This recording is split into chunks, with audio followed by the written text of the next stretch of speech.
Entonces el carcelero los sacó y les dijo: Señores, ¿qué debo hacer para ser salvo?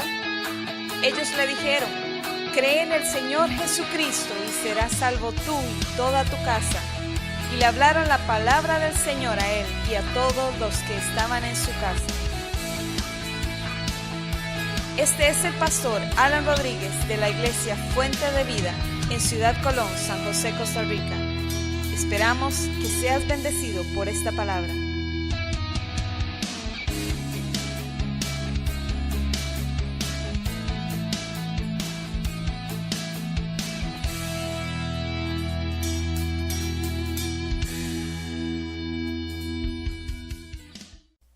Bueno, Lucas capítulo 11, versículo 1 al 4. Son 4 versículos donde vamos a estar. Y hay otro pasaje en Mateo capítulo 6, versículo 9 al 15, paralelo a este, hablando casi las mismas palabras, pero ese tal vez nada más se los voy a mencionar. Por ahora quiero quedarme aquí porque vamos a estar meditando en esta petición que hacen los discípulos. Dice el versículo 1: aconteció que estaba Jesús orando en un lugar y cuando terminó, uno de sus discípulos le dijo: Señor, enséñanos a orar, como también Juan enseñó a sus discípulos. Él les dijo: cuando oréis, decid: Padre nuestro que estáis en los cielos, santificado sea tu nombre, venga tu reino, hágase tu voluntad, como en el cielo, así también en la tierra. El pan nuestro de cada día, dánoslo hoy. Perdónanos nuestros pecados, porque también nosotros perdonamos a todos los que nos deben. Y no nos metas en tentación, mas líbranos del mal. Estas son palabras de Jesús a sus discípulos. Siempre hay alguno que pregunta. Aquí dice que uno de sus discípulos no dice cómo se llama ni quién es. Por lo general era Pedro el que preguntaba, no lo dice. Pero cuando alguno preguntaba algo era porque todos estaban con la misma incógnita. Pero es bueno, porque dice, lo que hace es una petición. Señor, enséñanos a orar. Y este es el tema de este mensaje: enséñanos a orar. ¿Por qué es importante? Porque creo que nosotros necesitamos aprender a orar. Porque no solo cuando nos convertimos necesitamos aprender a orar.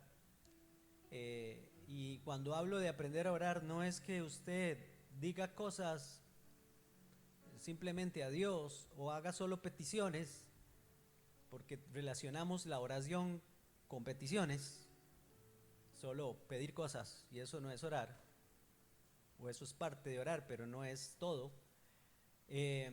Entonces es muy importante, dice un pasaje en Romanos capítulo 8, que no sabemos pedir como conviene, pero el Espíritu Santo nos ayuda en eso. Ahorita lo vamos a mencionar más adelante, este pasaje. Por ahora vamos a hacer una oración pidiéndole al Señor que nos hable a través de esta palabra. Amén.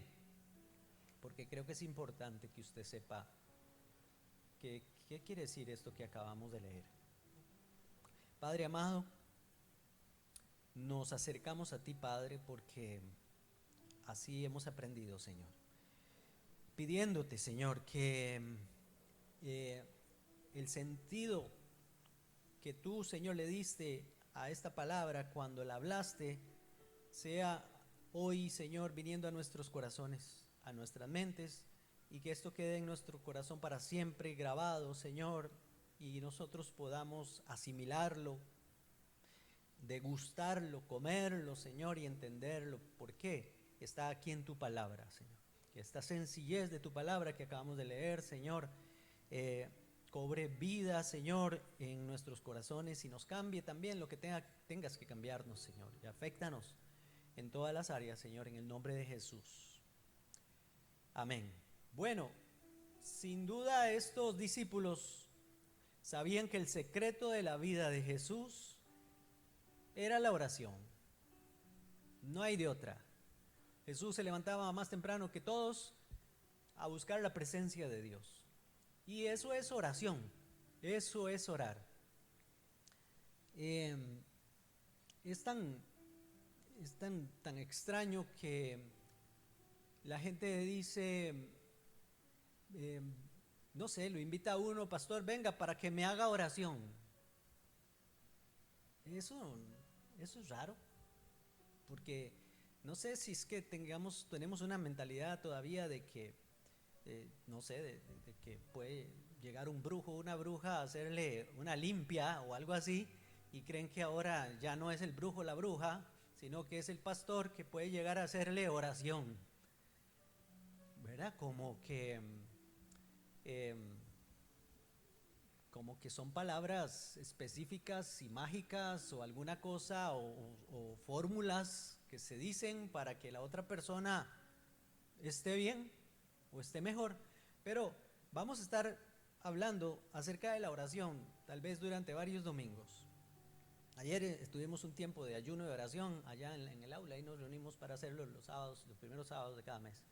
Y hablábamos de algo que es bueno siempre saber: a quienes oye Dios y a quienes no oye Dios también. ¿Cómo? ¿Hay unos que no oye Dios? Sí, la Biblia lo enseña, muy claro. Entonces, es importante esto porque orar es buscar la presencia de Dios y hablar con Él. Eso es intimidad. Y no solo, yo sé que ustedes dicen, sí, yo tengo comunión, intimidad con Dios cuando estoy lavando los trastos, cuando estoy con la escoba ahí barriendo la casa, cuando voy en el carro. Pero sí, eso se vale como intimidad con Dios o como tener una relación íntima con Él, que le puedo hablar, pero no hay nada mejor que sacar el tiempo para eso. Y eso es lo que tanto nos cuesta, o eso es lo que tanto cuesta que el cristiano lo haga, sacar el tiempo específico para ir a buscar el rostro de Dios y estar a solas para que también Él nos hable, porque es difícil.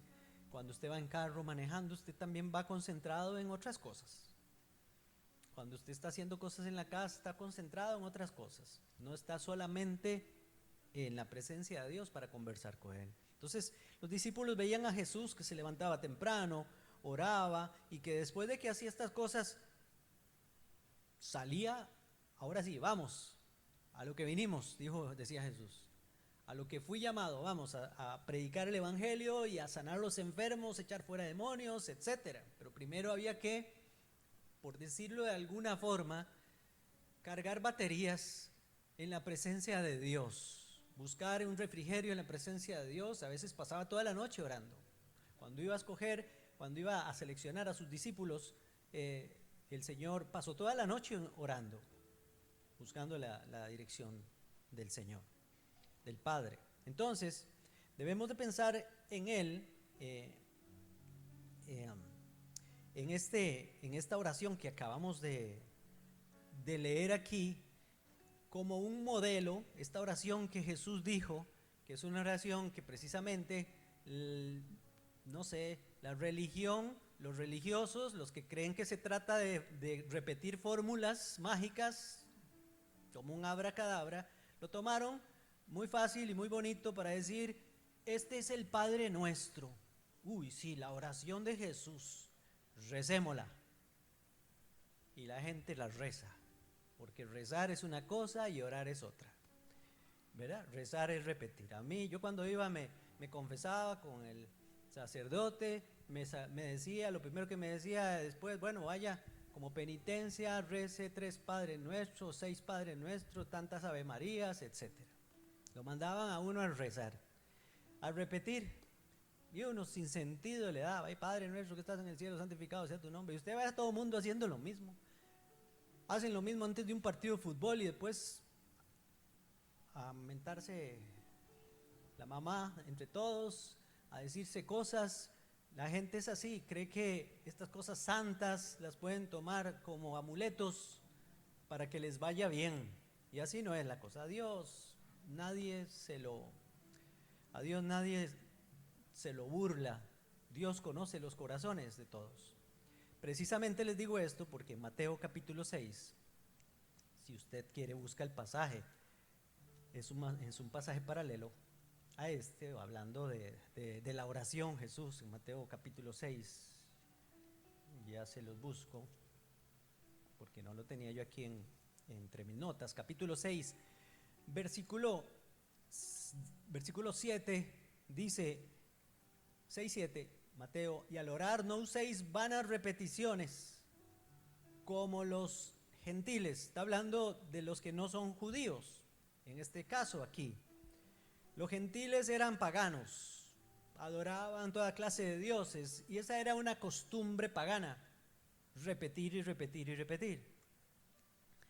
Y entonces dice: no usen vanas repeticiones como hacen ellos, que piensan que por su palabrería serán oídos. Y yo también voy aquí a los cristianos que creen que también por su palabrería van a ser oídos por Dios, porque a veces lo que también se convierte es en una repetición de cosas que la gente ni siquiera sabe lo que está diciendo. Bueno, pero hay que decir algo: no os hagáis pues semejantes a ellos, porque vuestro Padre sabe de qué cosas tenéis necesidad antes de que vosotros le pidáis. Vosotros pues oraréis así: Padre nuestro que estáis en los cielos, o que estás en los cielos, santificado sea tu nombre, etcétera. Y viene ahí otra vez. Este es el pasaje. Pero me gusta Mateo porque Mateo especifica que esta oración no es para repetirla, no es para rezarla. Entonces, ¿qué está queriendo decir Jesús? Volvamos al pasaje de antes. Lo que Jesús está haciendo es enseñándoles a orar. Les voy a dar un modelo de oración. Les voy a decir cómo se ora a Dios. No es para repetir lo que yo les voy a decir, y la gente lo agarró para repetirlo. O sea, entonces, ellos que sabían que el secreto de la llenura del Espíritu Santo y las cosas que Dios hacía a través de Jesús estaba en buscar la presencia de Dios, le dicen: Señor, enséñanos a orar, como también Juan enseñó a sus discípulos. Entonces notamos que Juan era un hombre de oración también. Juan el Bautista está hablando. Entonces necesitaban aprender a orar, empezar por el principio. Cuando yo me vaya, seguramente pensaba Jesús, estos van a necesitar aprender a orar. Y todos nosotros necesitamos aprender a orar, porque muchos oramos mal, y por eso necesitamos varios días para que sepamos cuáles oraciones no tenemos que hacer y cuáles oraciones sí, cuáles oraciones oye Dios y cuáles no oye Dios, y a qué personas oye Dios y a qué personas sí, no oye Dios, y a qué personas oye Dios. Bueno, ¿por qué es necesario aprender a orar? Porque porque es el medio para comunicarnos con Dios y para que Dios también se comunique con nosotros a través de la oración.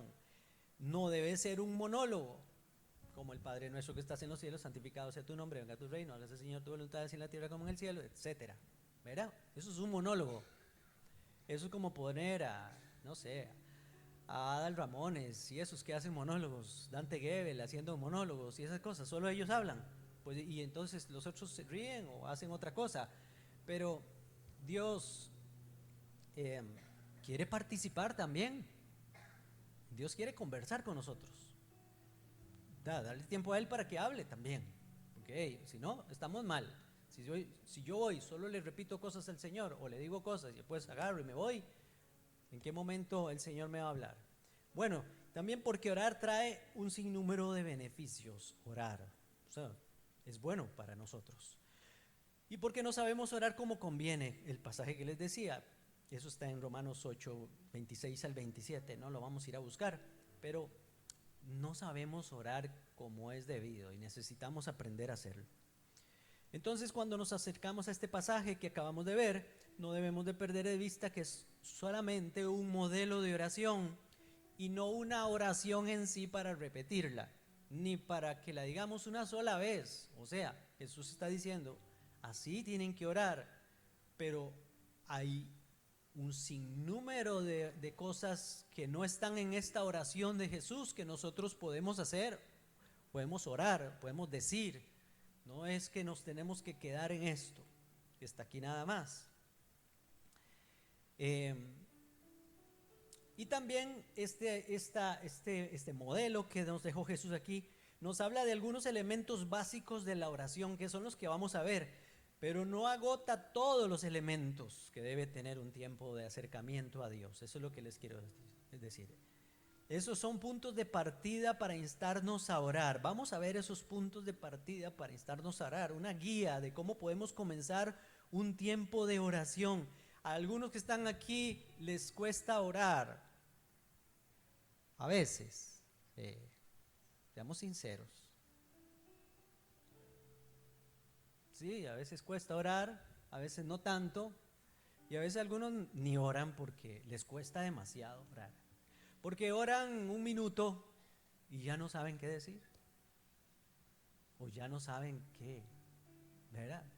Eso es falta de conocimiento de al quién le está hablando usted, porque si lo conociera muy bien, entonces le hablaría las cosas que usted conoce de él y sabe de él.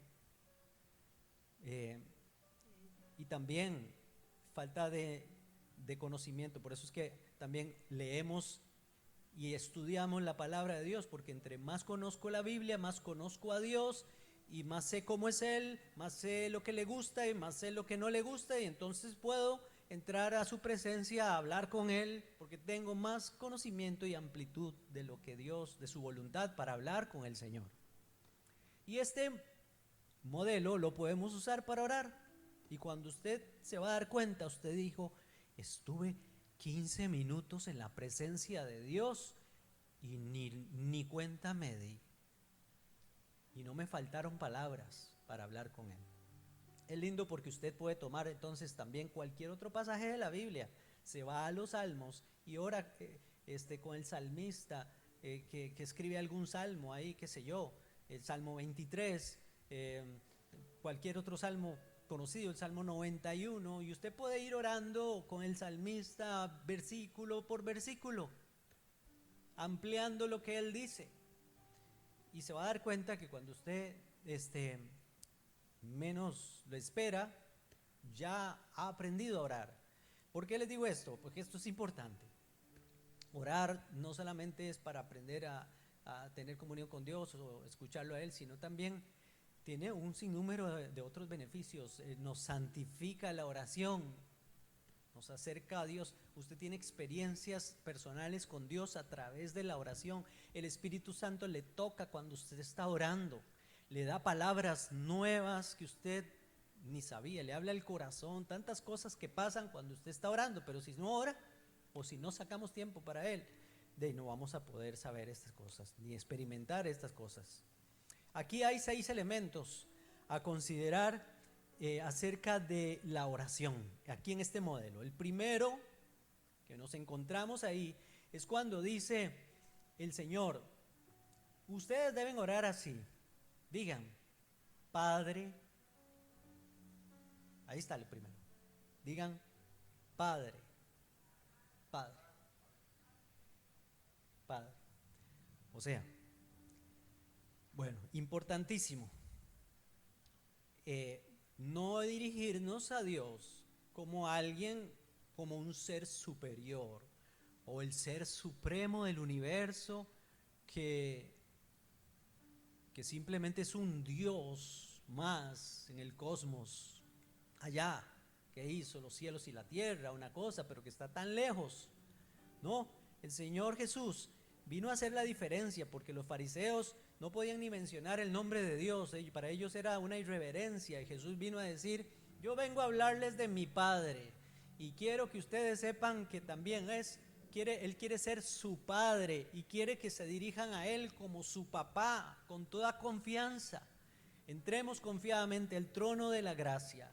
Es como cuando el papá está, qué sé yo, algún día ahí a la semana, que tal vez esté en la casa el sábado en la mañana porque no tenía que trabajar, y está en la cama viendo televisión porque no se ha levantado todavía. El hijo puede entrar al cuarto y subirse a la cama con el papá o la hija.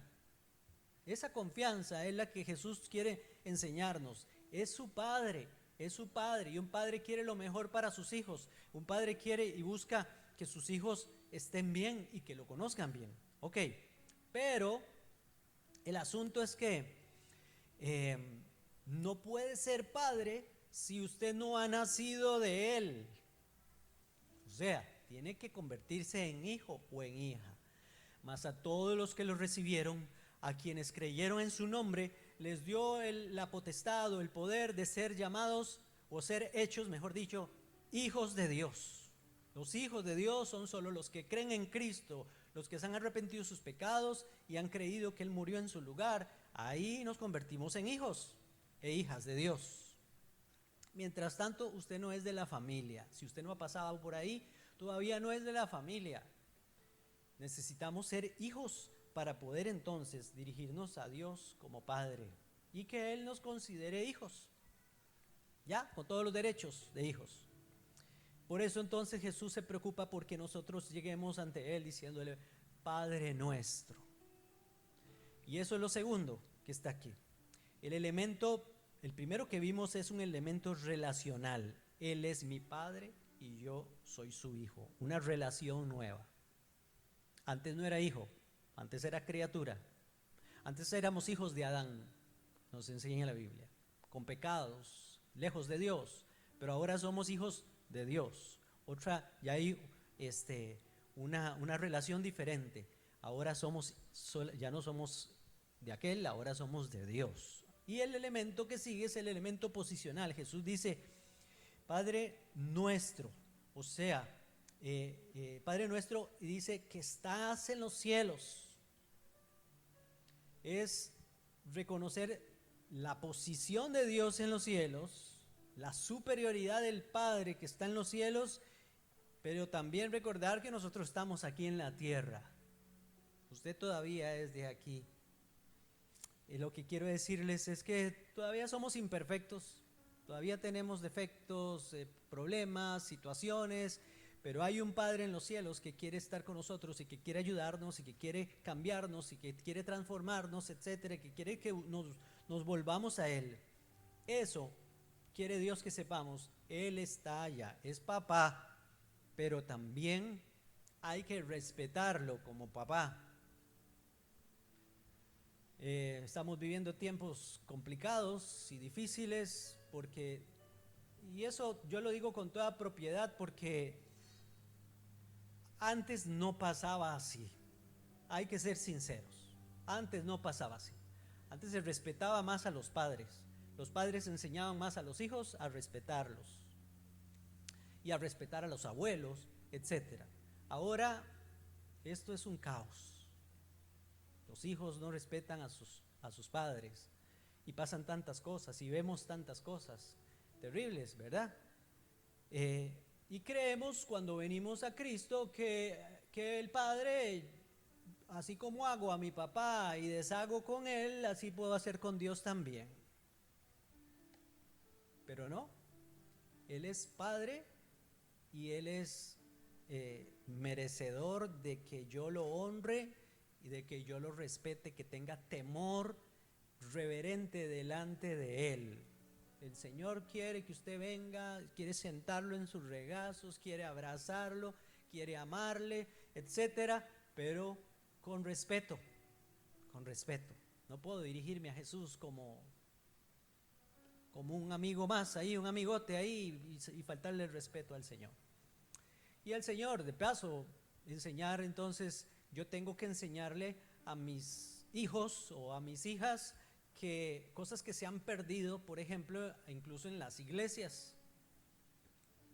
No queremos caer en el extremo de la religiosidad y esas cosas, pero también, aunque esto es un local, un edificio, aquí lo hemos destinado para adorar y exaltar y glorificar el nombre del Señor.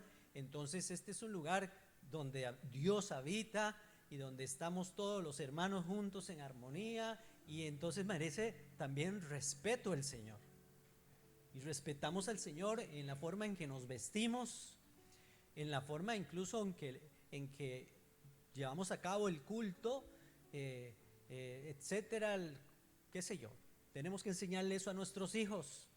Yo no entiendo por qué cuando estábamos en una religión nos quedábamos quedititos todo el rato, respetando el asunto, pero en las iglesias cristianas ya casi no pasa eso, porque hemos caído en el error de creer que no podemos decirle a nuestros niños que no, que se queden quedititos, que respeten a otros, que respeten a los demás. Bueno, el Señor está en los cielos y Él es el mismo ayer, hoy y por los siglos, y tenemos que respetarlo ayer, hoy y por los siglos, al Señor.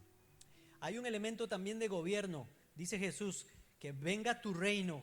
¿Qué quiere decir esto? Que tu reino, Señor, se establezca aquí en la tierra, que tu voluntad, tal como se hace en el cielo, se haga aquí en la tierra. El respeto en el cielo, que se haga aquí. Los principios del reino que están en el cielo se establezcan también aquí en la tierra, los principios divinos del reino, y prevalezcan aquí en la tierra, es lo que está diciendo Jesús. Hay otro principio, otro elemento, que es el elemento de dependencia de Dios. Dice Jesús, hágase tu voluntad, como en el cielo, así también en la tierra. Y luego dice el 3, el pan nuestro de cada día, dánoslo hoy. Ese es el elemento de dependencia. Dependemos de ti, Señor. Cuando usted le dice eso al Señor, voy a ponerles un ejemplo. Si usted solo llega y le dice al Señor, el pan nuestro de cada día, dánoslo hoy, ya está, se acabaron las palabras. Pero usted puede tomar eso para decirle, Señor, gracias, porque en mi mesa, Señor, no falta la provisión.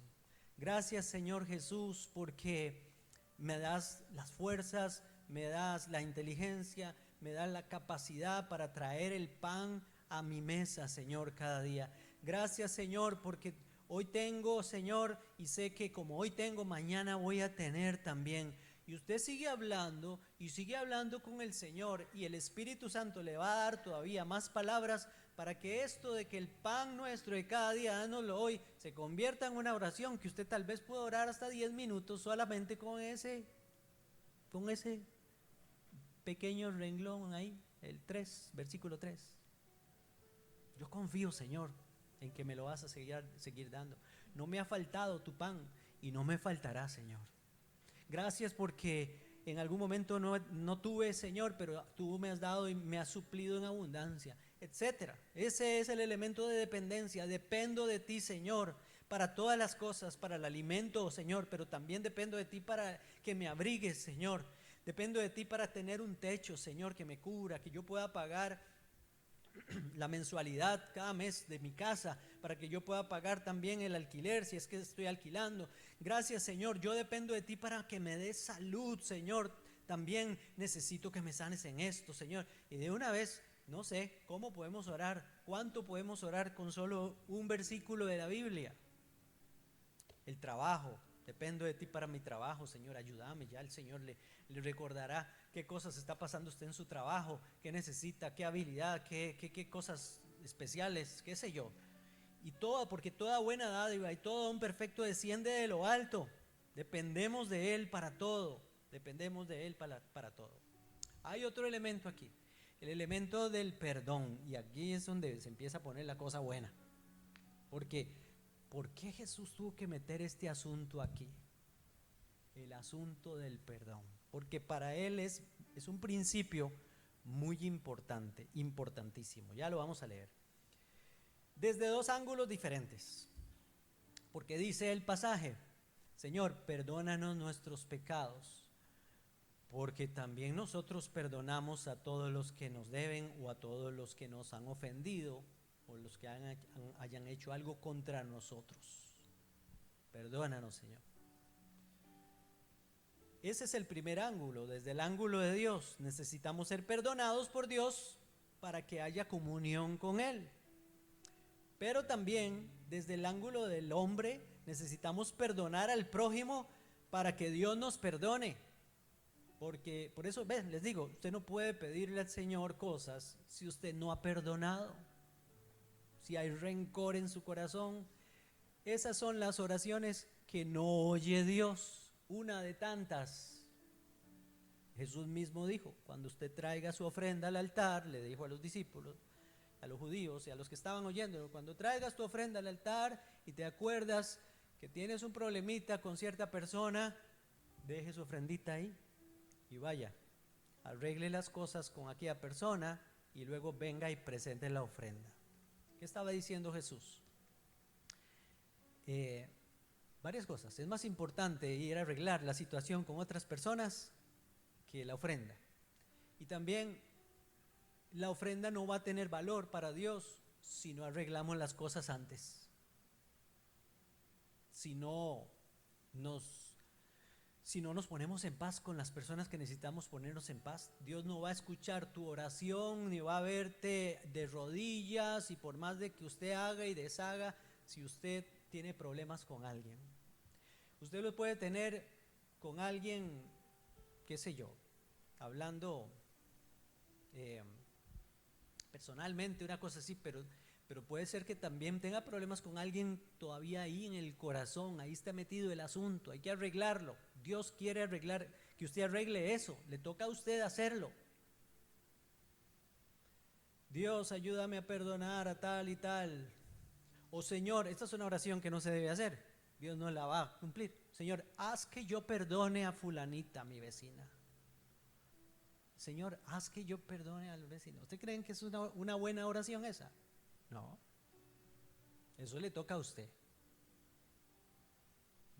Dios lo más que puede hacer es convencerlo de que usted está mal para que vaya a arreglarse con el asunto, pero con la persona, pero usted no va, usted es como o sea, Jesús ya nos dio el ejemplo en la cruz de que tenemos que perdonar, así como Él nos perdonó a nosotros, pero nos toca a nosotros hacerlo. Porque al final usted es el que se está haciendo el mal. Bueno, es recíproco el asunto y consecuente, o sea, es una interrelación. No hay perdón de Dios si no perdono a mi prójimo. Acuérdense de aquella parábola de Mateo 18, la van a tener ahí en la pantalla, voy a leérselos rápido. Mateo 18, versículo 23 en adelante, dice, por lo cual el reino de los cielos es semejante a un rey que quiso hacer cuentas con sus siervos. Sus siervos son sus esclavos, eran de él. Y comenzando a hacer cuentas, ¿qué cuentas es? Porque les había dado platas, les había prestado, etcétera. Bueno, comenzando a hacer cuentas, le fue presentado uno que le debía 10,000 talentos. No voy a entrar en detalles, pero esto es una suma exorbitante, imposible de que alguien pudiera pagarla, ni sacándose la lotería todos los años seguidos. O sea, lo que Jesús quiere decir con este pasaje aquí, con los 10,000 talentos, es que le debía tanto que no lo podía pagar. Y entonces dice el versículo 25, a este, como no pudo pagar, ordenó su señor venderle y a su mujer y a sus hijos y todo lo que tenía para que se le pagase la deuda. Entonces aquel siervo postrado le suplicaba diciendo, Señor, ten paciencia conmigo y yo te pagaré todo. Mentira, no voy a poder pagarle todo, imposible, menos de esclavo. El señor de aquel siervo, movido a misericordia, lo soltó y le perdonó la deuda. Igualito a lo que hizo el Señor por nosotros. No podíamos pagar la deuda de nosotros de pecado. Solo Él la podía pagar por nosotros. Pero saliendo aquel siervo halló a uno de sus consiervos que le debía 100 denarios. Ya ahora lo que Jesús está haciendo es poniendo una suma más pequeña. 100 días de trabajo, un denario es lo que se ganaba al día. Comparado a los 1,000 talentos, ¿verdad? Pero era algo que sí se podía pagar. Bueno, saliendo aquel siervo que le debía 100 denarios y haciendo de él, le ahogaba diciendo, lo agarró el cuello, págame lo que me debes. Entonces su consiervo, postrado a sus pies, le rogaba diciendo, ten paciencia conmigo y yo te lo pagaré todo. Podía pagárselo, ¿sí? Mas él no quiso, sino fue y le echó en la cárcel hasta que pagase la deuda. Viendo sus consiervos lo que pasaba, se entristecieron mucho y fueron y refirieron a su señor todo lo que había pasado. Entonces llamándole su señor le dijo, siervo malvado, toda aquella deuda te perdoné porque me rogaste. ¿No debiste tú también tener misericordia de tu consiervo, como yo tuve misericordia de ti. Y entonces su señor, enojado, le entregó a los verdugos hasta que pagase todo lo que debía. Así también mi Padre Celestial hará con vosotros si no perdonáis de todo corazón cada uno a su hermano sus ofensas. ¡Guau! ¡Guau! Este es Jesús. Y estas son las palabras de Jesús que no nos gusta escuchar. Nos gustan cuando nos mandan por WhatsApp o por Facebook, qué sé yo, las promesas de Dios. Promesas, sí, mándenme promesas, mándenme promesas. Pero ¿qué hace usted cuando le llega un versículo como este? Uy, esto no es de Dios. ¿Ah? Esto no es de Dios. Pero sí es de Dios. Está aquí en la palabra y Jesús nos lo está diciendo porque es una de las cosas que necesitamos hacer, porque es una de las cosas que más nos cuesta hacer. Así también mi Padre Celestial hará con vosotros. Le está hablando Jesús a sus discípulos. ¿Cuántos discípulos de Jesús hay aquí? Usted es discípulo, discípula. Así también hará mi Padre con vosotros si no perdonáis de todo corazón cada uno a su hermano sus ofensas. Si el Padre nos perdonó en Jesús toda nuestra deuda, ¿cómo es que nosotros no queremos perdonarle su pecado a otra persona? Lo que haya hecho contra nosotros. Yo sé que hay cosas muy duras y muy difíciles y que nos han herido, pero precisamente por ahí empieza la sanidad, cuando yo perdono. Porque si yo no perdono, y lo vuelvo a decir otra vez, una vez más, no sé cuántas veces se los he repetido en esta vida, pero cuando yo no quiero perdonar a alguien, es como si yo me tomara un veneno y queriendo que la otra persona sea la que se muera. El que me voy a morir soy yo. Así es la falta de perdón, porque cuando perdono ya ahí empieza la salud, y empieza la sanidad, y empieza la libertad. Así trabaja Dios, así trabaja Dios. Bueno, y terminamos aquí con un elemento de protección, aquí en esta oración. Dice, no nos dejes caer en la tentación y líbranos del mal. Bueno, qué bueno que Jesús termina este modelo con esto, porque entonces sabemos cosas importantes. Hay tentación y hay un maligno. Hay alguien que no nos quiere y hay alguien que nos quiere tentar. La Biblia dice que el Señor no tienta. Bueno, lo que está diciendo Jesús aquí, no nos expongas a la tentación, Señor. Dios no tienta a nadie, pero sí permite que seamos tentados. Permitió llevar a Jesús, es más, el Espíritu lo llevó a Jesús al desierto para que fuera tentado por el diablo. Jesús permite que seamos tentados, porque cuando vencemos la tentación, entonces maduramos y crecemos y podemos ser mejores instrumentos en las manos de Dios. Él quiere decir, cuando seamos tentados, no nos dejes caer, Señor, porque la tentación va a venir. La tentación va a venir y no hay nada mejor que orar antes, Señor. Por eso es que hay que orar en las mañanas. Eso de que no, yo mi oración la dejo para la noche. No. Es que usted tiene que estar listo para salir de su casa. O usted tiene que estar listo en la mañana para el día que viene, porque en el día que viene la tentación. O viene la prueba, viene la lucha, vienen las diferencias, las complicaciones. Entonces, hay un tentador, es el diablo. Pero también dice la Biblia en Santiago 1:12 al 15, bienaventurado el varón que soporta la tentación, porque cuando haya resistido la prueba, la tentación es una prueba, aquí en este caso del enemigo, recibirá la corona de vida que Dios ha prometido a los que le aman. Resistir la tentación demuestra amor hacia Dios, eso es lo que está diciendo. Cuando alguno es tentado, no diga que es tentado de parte de Dios, porque Dios no puede ser tentado por el mal, ni Él tienta a nadie, sino que cada uno es tentado cuando de su propia concupiscencia, eso quiere decir su propia pasión, la carne, es atraído y seducido. Entonces, la concupiscencia, la pasión, Después que haya concebido o ha concebido, da a luz el pecado, y el pecado siendo consumado da a luz la muerte. Ese es el proceso. Pecado, y el pecado al final viene la muerte. Entonces, el diablo tentó a Jesús, el diablo tentó a Eva. Si tentó a Jesús y tentó a Eva y a Adán, a nosotros también, con nosotros también lo va a hacer. Por eso Jesús en este modelo de oración nos está diciendo, una de las cosas importantes cuando oren, oren así: Señor, líbrame de la tentación. Tentaciones en el trabajo, no estamos hablando de solo cosas sexuales o de tipo sexual y cosas de... No, tentados a hacer malos negocios, tentados a decir cosas que no tengo que decir, tentados a robar, tentados a tantas cosas que podemos ser tentados, ¿verdad? A mentir. Por eso Jesús entonces recomienda velar y orar. Dice Jesús en Mateo 26:41, velad y orad para que no entréis en tentación, le dijo a sus discípulos. Eso se los dijo la noche en el Getsemaní, antes de que fuera apresado, llevado preso ante el concilio y al día siguiente muriera crucificado.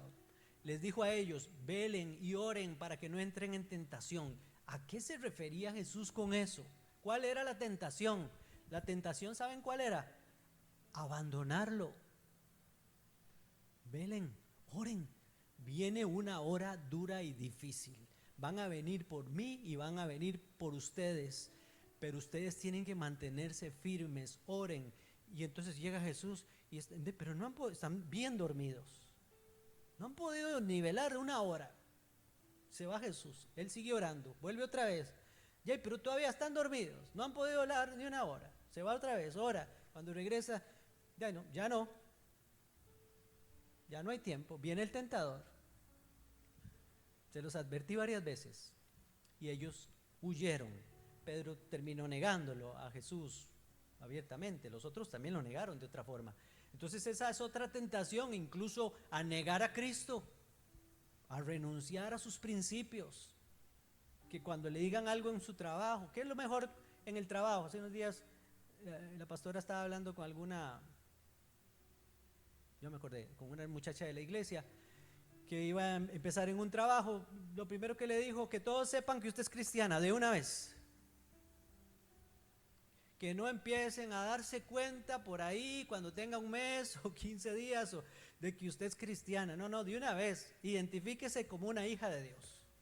Eso es cortar por lo sano, porque entonces después podemos caer en la tentación de que yo empiece más bien a andar ahí como cristiano de la secreta, que nadie lo sepa, ¿verdad?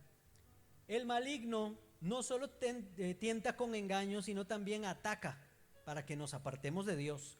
Job fue atacado por el diablo, Pedro también fue pedido por Satanás para ser zarandeado. Entonces nosotros también podemos ser atacados. Por eso Jesús nos invita a orar para ser librados del maligno y del mal. Y termino con una oración que está en el Antiguo Testamento. Este hombre se llama Jabes, se habla muy poquito de él, solo esta oración prácticamente y otro versículo por ahí. Y Jabes hizo una oración que quedó ahí escrita en la palabra en 1 de Crónicas capítulo 4 versículo 10. Un versículo. Un día predicamos de esta oración de Jabes, pero solo nos vamos a centrar en lo último. Dice, e invocó Jabes a Dios, al Dios de Israel, diciendo, oh, si me dieras bendición y si ensancharas mi territorio y si tu mano estuviera conmigo y me libraras del mal para que no me dañe. Y le otorgó Dios lo que pidió. Bueno, no sabemos si realmente esta oración el autor de Crónicas lo puso como que solo esto oró Jabes, o fue también un modelo como lo que oró Jesús, lo que dijo Jesús. Oren así. Yo lo tomo como un modelo, esta oración de Jabes. Usted puede agarrar, son 4 puntos aquí. Con esta oración usted puede orar mínimo 15 minutos con cada uno de los pasos aquí que está hablando Jabes, los temas: los tópicos de Jabes aquí, pero nos centramos en el último. Señor, líbrame, y si me libraras del mal, para que no me dañe. Sí, es que hay alguien que nos quiere dañar, pero usted tiene que estar a cuentas y tiene que estar bien con Dios para que Dios le proteja, porque a veces Dios está limitado, no puede, porque más bien necesita que usted sea zarandeado un poquitico o zarandeada para que aprenda.